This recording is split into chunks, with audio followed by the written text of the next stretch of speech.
আসসালামু আলাইকুম বন্ধুরা, MONAYEM আরেকটি ক্লাসে আপনাদের সবাইকে স্বাগতম। তো বন্ধুরা, এই ভিডিওতে আমরা আপনাদেরকে দেখাবো যে কীভাবে MONAYEM একটি কমেন্ট সিস্টেম চালু করবেন। তো আমি আপনাদেরকে বলবো যে কমেন্ট সিস্টেমটা কেমন এবং কমেন্ট সিস্টেম ব্যবহার করলে আপনাদের কি কি হতে পারে এবং কমেন্ট সিস্টেমের উপকারিতা এবং অপকারিতা।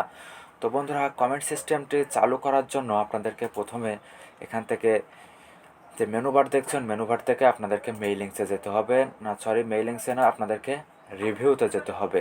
তো রিভিউতে যাওয়ার পরে আপনাদেরকে আপনার যে লাইনে কমেন্ট সিস্টেম চালু করতে চান সেই লাইনের উপরে ক্লিক দেবেন একেবারে শেষে, বা যে কোনো এক জায়গায় ক্লিক দিতে হবে সেই লাইনের এখানে, এবং দেওয়ার পরে আপনাদের এখানে যে নিউ কমেন্ট একটি অপশান আছে, জাস্ট এখান থেকে নিউ কমেন্টে ক্লিক দেবেন। এবং নিউ কমেন্টে ক্লিক দেওয়ার পরে এখানে দেখছেন যে এখানে কমেন্টের এখানে ডান সাইডে একটি চলে আসছে।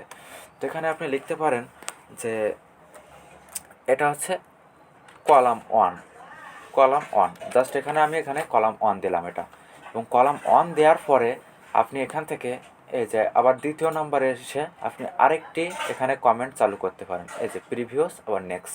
আপনি যদি নিউ এটা ক্লিক দেন, এখন যদি আপনি এটার উপরে যান তাহলে প্রিভিয়াসে ক্লিক দিলে উপরে যাবে এবং নেক্সটে ক্লিক দিলে নিচে আসবে। তো এভাবে আপনারা একটি কমেন্ট সেকশন এখানে তৈরি করবেন। এবং এই কমেন্ট সেকশনের উপকারিতাটা কি আমি বলি আপনাদের। এই কমেন্ট সেকশনের উপকারিতা হচ্ছে, আপনি যে কোনো একটি লেখা একটি কমেন্ট হিসেবে তৈরি করলে, ধরেন আপনি একটি অনলাইন মার্কেট প্লেসে ক্লাস নিচ্ছেন এবং সেই মার্কেট প্লেসে ক্লাস নেওয়ার সময় আপনাকে একটি কমেন্ট হিসেবে তৈরি করে রাখলেন যে এই পর্বে এই পর্বটির নাম বা এই সেকশনটির নাম আপনি কমেন্টের এখানে দিয়ে বুঝিয়ে রাখলেন। কিন্তু এর অপকারিতা হচ্ছে এইখানে, যখন আপনি এই লেখাটা পেজ সেট আপ দেবেন বা প্রিন্ট আউট করবেন, তখন কিন্তু আপনার এতে একটু ডিস্টার্ব হবে বা আপনি অনেক সময় লাগবে এটি সেট করার জন্য। তো আমি আপনাদেরকে বলবো, যখন আপনারা কোনো ক্লাস নেবেন বা কোনো আপনার নিজের প্রয়োজনীয় কাজের জন্য এটি ব্যবহার করবেন, তখন আপনি কমেন্ট ইউজ করতে পারেন। কিন্তু আপনি যখন এটি প্রিন্টের জন্য কাজ করবেন, সেক্ষেত্রে আপনি কমেন্ট ইউজ না করলেই ভালো হয়। আর যদি এইটা ফিরিয়ে নিতে চান, অর্থাৎ আপনি যদি এই লেখাটা ফিরে যেতে চান ব্যাগে, তাহলে Ctrl Z দিলে আবার আপনার লেখার পূর্ণরূপে চলে যাবে। তো বন্ধুরা, আশা করি কমেন্ট নিয়ে আপনাদের আর কোনো সমস্যা নাই।